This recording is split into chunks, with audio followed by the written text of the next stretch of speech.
You ask Tiger to solve. This deals with linear equations with one unknown. The final result is x equals -8/7. Let's solve it step by step.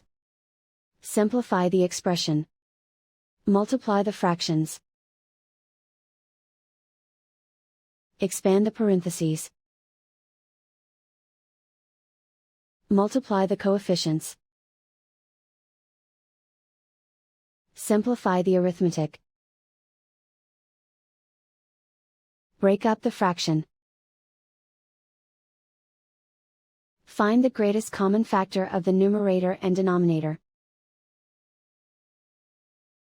Factor out and cancel the greatest common factor. Swap sides.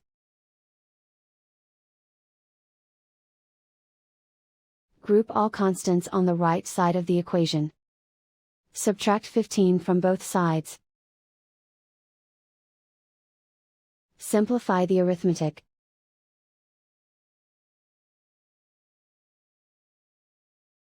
Isolate the x. Multiply both sides by inverse fraction 2/21. Group like terms. Multiply the coefficients. Simplify the fraction. Multiply the fractions. Simplify the arithmetic. And so the final result is x equals -8/7.